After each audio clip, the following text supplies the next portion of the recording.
بسم اللہ الرحمن الرحیم۔ السلام علیکم ورحمۃ اللہ وبرکاتہ۔ بہت سے لوگوں کے درمیان یہ بات ہے کہ اگر جمعہ کے روز عید ہو جائے تو اس دن کیا کرنا چاہیے؟ کیا صرف عید کی نماز پڑھ لینا کافی ہے یا عید کے بجائے جمعہ کی نماز ہی پڑھ لینا کافی ہے؟ اس سلسلے میں سب سے پہلے چند احادیث پیش کرتا ہوں، اس کے بعد ہم آخر میں بات کریں گے کہ ہمیں کیا کرنا چاہیے۔ پہلی حدیث ایاس بن رملہ الشامی رحمۃ اللہ علیہ بیان فرماتے ہیں، معاویہ بن ابی سفیان رضی اللہ تعالی عنہ زید بن ارقم رضی اللہ تعالیٰ عنہ سے پوچھ رہے تھے، کیا آپ صلی اللہ علیہ وسلم کے ساتھ آپ نے کبھی دو اکٹھی عید پائی؟ تو انہوں نے کہا جی ہاں۔ کہا اس وقت اللہ کے نبی صلی اللہ علیہ وسلم نے کیا کیا؟ فرمایا اللہ کے رسول صلی اللہ علیہ وسلم نے ہمیں عید کی نماز پڑھائی اور جمعہ کے لیے ہمیں رخصت دے دیا اور فرمایا من شاء ان یصلی فلیصلی، جو تم میں سے کوئی شخص عید کی نماز کے بعد جمعہ کی نماز پڑھنا چاہے تو وہ پڑھے اور جو چھوڑنا چاہے چھوڑ دے۔ دوسری حدیث یہ بھی سنن ابی داؤد کی روایت ہے، حضرت ابو ہریرہ بیان فرماتے ہیں اللہ کے رسول صلی اللہ علیہ وسلم نے ارشاد فرمایا کہ اللہ تعالیٰ نے دو عیدیں اکٹھی کر دی ہیں، اب جو شخص عید کی نماز پڑھنے کے بعد چاہے تو اس کے لیے یہ عید کی نماز جمعہ کے طور پر کافی ہے۔ وَإِنَّا مُجَمِّعُونَ، لیکن ہم عید کی نماز کے ساتھ ساتھ جمعہ کی نماز بھی پڑھیں گے۔ تیسری حدیث صحیح مسلم کی، حضرت عثمان بن عفان رضی اللہ تعالیٰ نے اپنے عہد خلافت میں لوگوں سے خطاب کرتے ہوئے ارشاد فرمایا، یا ایھا الناس ان ھذا یوم قد اجتمع لکم فیہ عیدان، اے لوگو آج کے دن رب العالمین نے تمہارے لیے دو عیدیں اکٹھا کر دی ہیں۔ تو اگر کوئی شخص جو اطراف و اکناف کا رہنے والا ہے ہمارے ساتھ انتظار کرنا چاہتا ہے تو جمعہ کا انتظار کرے، اور اگر کوئی شخص جانا چاہتا ہے تو فقط اذنت لہ، میں اسے اجازت دیتا ہوں وہ چلا جائے۔ چوتھی حدیث سنن ابی داؤد، سنن ابن ماجہ، سنن نسائی اور صحیح ابن خزیمہ کی ہے۔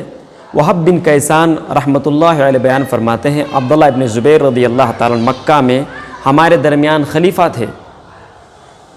حضرت عبداللہ ابن زبیر رضی اللہ تعالیٰ عنہ نے جمعہ کے روز عید کی نماز اس وقت پڑھائی جب سورج نکل کر کے اونچا ہو گیا تھا۔ عید کی نماز پڑھانے کے بعد اپنے گھر کو وہ چلے گئے۔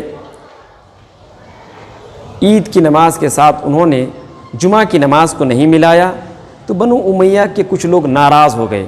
جب یہ بات عبداللہ بن عباس رضی اللہ تعالیٰ عنہ تک پہنچی تو انہوں نے کہا فقط اصاب ابن زبیر السنہ، عبداللہ ابن زبیر رضی اللہ تعالیٰ عنہ نے سنت پر عمل کیا ہے۔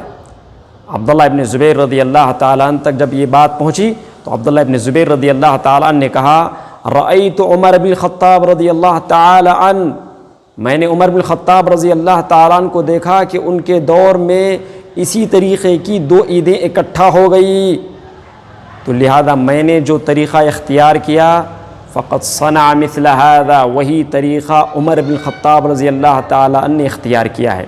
اس حدیث کے فوراً بعد امام ابن خزیمہ رحمۃ اللہ علیہ بیان فرماتے ہیں کہ عبداللہ ابن عباس کا یہ کہنا کہ یہ سنت ہے، اس کا یہ بھی مطلب ہو سکتا ہے یہ خلفائے راشدین کی سنت ہے، اس لیے کہ رسول اللہ صلی اللہ علیہ وسلم نے اپنی سنت کو بھی سنت فرمایا ہے اور خلفائے راشدین کی بھی سنت کو سنت قرار دیا ہے۔ آئیے ہم دیکھتے ہیں کہ ہمیں کیا کرنا چاہیے۔ کیا عید کی نماز پڑھ لینا ہمارے لیے کافی ہے یا جمعہ کا خطبہ کے ساتھ ہمیں جمعہ کی نماز پڑھنا بھی ضروری ہے؟ تو اس سلسلے میں علماء کی دو رائے ہے۔ پہلے وہ علماء ہیں جو کہتے ہیں کہ نہیں، جمعہ کی نماز پڑھنی ہوگی، اس لیے کہ اللہ کے نبی صلی اللہ علیہ وسلم نے جمعہ کی نماز پڑھی ہے، اور یہ قول امام ابو حنیفہ کا بھی ہے، امام مالک کا بھی ہے، اور امام شافعی رحمۃ اللہ علیہ کا بھی ہے۔ امام ابن المنذر رحمۃ اللہ علیہ نے بھی یہی بات کہی ہے، اور امام ابن حزم رحمۃ اللہ علیہ نے یہی بات کہی ہے۔ دوسرا قول یہ آتا ہے کہ دیکھو جمعہ کی جو نماز ہے وہ صرف امام پر فرض ہے، دوسرے لوگوں کے لیے رخصت ہے۔ اس سلسلے میں جو کہتے ہیں وہ امام ابن تیمیہ رحمۃ اللہ علیہ ہیں، ابن باز رحمۃ اللہ علیہ ہیں، ابن عثیمین ہیں، اور اسی طریقے سے کئی محدثین نے یہ بات کہی ہے۔ آخر یہ بات اختلاف تک کیوں پہنچی؟ اس کی وجہ یہ ہے کہ اللہ تعالیٰ نے سورہ جمعہ آیت نمبر 9 کے اندر ارشاد فرمایا، یا ایھا الذین آمنوا اذا نودی للصلاۃ من یوم الجمعہ فاسعوا الی ذکر اللہ، اے ایمان والو جمعہ کے لیے جب اذان دے دی جائے تو اللہ کے ذکر کی جانب دوڑ پڑو، خرید و فروخت چھوڑ دو۔ اس سے علماء نے اس بات کو اخذ کیا ہے، جن علماء نے یہ کہا کہ جمعہ بھی پڑھنی ہوگی اور عید کی نماز بھی پڑھنی ہوگی، ان لوگوں نے اس بات کا اخذ کیا ہے کہ دیکھو اللہ رب العالمین نے 5 وقتہ نماز کو فرض قرار دیا ہے، ان میں سے ایک جمعہ کے روز بھی ہے جس وقت ہم ظہر کی نماز کی ادائیگی کرتے ہیں، چنانچہ اللہ تعالیٰ نے ظہر کا بدل جمعہ رکھ دیا۔ اسی طریقے سے دوسرے جو علماء یہ بات کہتے ہیں کہ جمعہ صرف اور صرف امام کے اوپر فرض ہے، وہ اس لیے کہتے ہیں کہ اللہ کے رسول صلی اللہ علیہ وسلم نے اپنے بارے میں ارشاد فرمایا کہ ہم تو جمعہ کی نماز پڑھیں گے ہی، لہذا صحیح اور راجح قول ہمیں ان تمام علماء سے یہ بات سمجھ میں آتی ہے احادیث کی روشنی میں کہ جمعہ کی نماز پڑھ لینا ہی ہمارے حق میں بہتر اور مناسب ہے، اور اگر کوئی شخص عید کی نماز پڑھ لینے کے بعد یہ چاہتا ہے کہ جمعہ کی نماز نہ پڑھے تو انشاءاللہ اس کے لیے کافی ہے، وہ صرف اور صرف ظہر کی نماز پڑھ لے، انشاءاللہ اس کے لیے کفایت کر جائے گا۔ واللہ اعلم۔